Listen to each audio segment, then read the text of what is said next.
ज्यादातर लोगों को जब भी कोई जॉब ऑफर मिलता है, वो उसे तुरंत एक्सेप्ट कर लेते हैं। एचआर बोलती है Congratulations, your salary would be 18 lakh per annum. और वो खुश। पर ऐसा करने से हम एक छोटी सी मिस्टेक कर देते हैं और इस मिस्टेक की वजह से हमारी फाइनेंशियल लाइफ के ऊपर बड़ा नुकसान होता है। अगर आपके साथ भी ऐसा हुआ है, तो चिंता मत करिए, अभी देर नहीं हुई है। आप अपनी नेक्स्ट जॉब में जब एचआर के साथ नेगोशिएट कर रहे होगे, तो इस वीडियो में दी गई टिप्स अगर आप फॉलो करोगे, तो आप अपने लिए वो सैलरी ले सकोगे जो आप डिजर्व करते हो। चलो एक असली कहानी सुनाता हूँ। मेरा एक दोस्त है, वो बैंगलोर में इंजीनियर है। एचआर उससे ऑफर कर रही थी 20% हाइक। सुनने में तो अच्छा लग रहा था, पर उसने नेगोशिएशन करके एक्स्ट्रा 10% और ले लिया और इससे उसे आगे जाकर बहुत फायदा हुआ।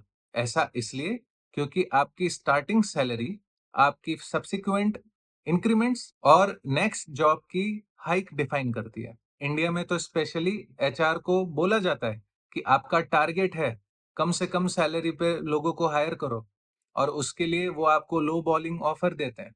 वो आपको जो भी हाइक ऑफर करते हैं, वो आपकी प्रीवियस सीटीसी से लिंक्ड होती है। तो अगर आपकी प्रीवियस सीटीसी कम है, तो आपकी आने वाली नई जॉब की नई सीटीसी भी कम ही होगी।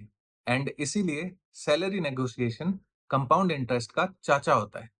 जब भी हम हायरिंग मैनेजर्स के इंटरव्यू क्लियर कर लेते हैं, उसके बाद एचआर राउंड में एचआर का पहला सवाल होता है। May I know what is your current CTC? तुम सोच रहे हो कि ये नॉर्मल सवाल है, पर ये नॉर्मल नहीं है। ये वो सवाल है जिससे एचआर एक एंकरिंग बायस पैदा कर देता है। अब एंकरिंग बायस क्या होता है? एंकरिंग बायस का मतलब है आपकी करंट सीटीसी को वो एंकर बना देता है आगे की पूरी कॉन्वर्जेशन को उसके अराउंड रखने के लिए। आपने जो नंबर पहले बोल दिया, उसी नंबर के हिसाब से आपकी बाकी की सैलरी एंड बेनिफिट्स डिसाइड किए जाएंगे। मान लीजिए आपकी पिछली सैलरी है 10 लाख रुपए, और जिस रोल के लिए आपने अप्लाई किया है, उस रोल की वर्थ है 20 लाख रुपए। अब ऐसे में एचआर आपको कहेगी, We are offering you 12 lakh CTC per annum. This is 20% hike on your current CTC, which is 10 lakh per annum. वाह, क्या जेनरस कंपनी है। रियलिटी ये वैसा ही है जैसे कि आपको कोई छोटी कोल्ड ड्रिंक पकड़ा के बोल देना, फ्री रिफिल। ऐसे में तुम्हारा जवाब होना चाहिए, मेरी लास्ट सीटीसी मेरी मार्केट वैल्यू रिप्रेजेंट नहीं करती। आपकी रेंज क्या है? और बस ये करते ही एचआर का एंकर उसी पे वापस। दूसरा क्लासिक मूव, लो बॉल प्लस अर्जेंसी। एचआर बोलेगी The offer is 15 lakh, but you will have to accept it till tomorrow. और तुम पैनिक मोड में आ जाते हो, बोलते हो कल तक। भाई यहाँ पे पिज्जा की डिलीवरी लेट हो जाती है और इतना बड़ा लाइफ डिसीजन कल तक कैसे ले लूं मैं? ऐसे में तुम्हारा रिप्लाई होना चाहिए, मुझे टाइम चाहिए, कुछ दिन दो सोचने के लिए। कॉन्फिडेंस दिखाना नेगोशिएशन में स्वैग की तरह होता है। और अगर तुम्हारे पास कोई बैकअप ऑफर है, तो भाई साहब एचआर का गला सूख जाएगा। तीसरा ट्रैप, पर्क्स। एचआर बोलेगी I'm afraid we cannot negotiate further. The salary is fixed, but we will give you free lunch and further benefits. भाई फ्री लंच खाने से हमारे लोन नहीं चूकते, और वर्क फ्रॉम होम करने से हमारी पीएफ डबल नहीं होती। तो रूल हमें ये फॉलो करना है कि हमें नेगोशिएशन बेस सैलरी पे करनी है और किसी चीज पे नहीं।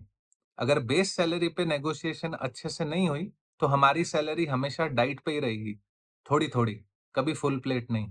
अब आप वीडियो में अगर यहां तक आ गए हो, तो मैं एक बोनस हैक भी देता हूँ।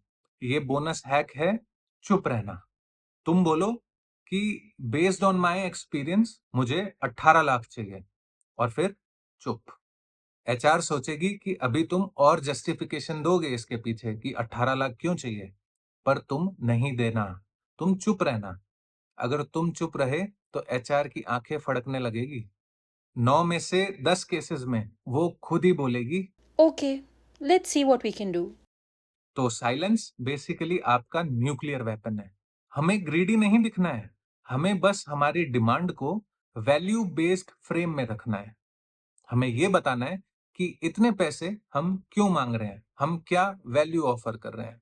एक एग्जांपल ले लेते हैं कि आप क्या बोल सकते हो और आप अपनी सिचुएशन के हिसाब से खुद डिसाइड करो कि क्या सही वैल्यू बेस्ड फ्रेम होगा आपके लिए।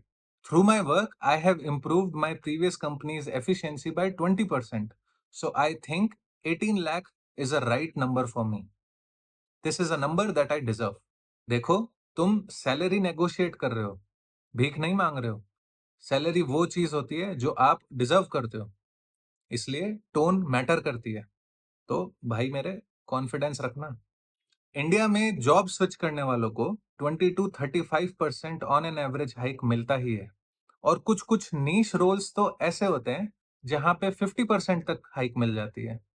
इसका मतलब एचआर के पास पैसा तो है, लेकिन वो तुमसे जल्दी से जल्दी हाँ बुलवा के तुम्हें कम से कम सैलरी पे हायर करना चाहता है। और वुमेन के लिए तो नेगोशिएशन करना और भी इम्पोर्टेंट है। आज भी वुमेन को 34% तक कम सैलरी मिलती है as compare to their male counterparts. तो ध्यान रखना, salary negotiation is equality, not greed. तो जब भी नेक्स्ट टाइम आप एचआर के साथ सैलरी नेगोशिएट करो, याद रखना, अपनी प्रीवियस सीटीसी को एंकर नहीं बनने देना है, लो बॉल और अर्जेंसी के गेम को इग्नोर करना है। ये ध्यान रखना है कि सारी पर्क्स इल्यूजन्स होती हैं और साइलेंस आपका सबसे बड़ा हथियार है। सैलरी नेगोशिएशन आपको अच्छे से करना है और प्रोफेशनल दिखना है। अगर आप वो कर लेते हैं तो आज से 10 साल बाद आप अपने आप को थैंक यू बोलोगे। तो अब चॉइस आपकी है, नेगोशिएट करोगे या कॉम्प्रोमाइज।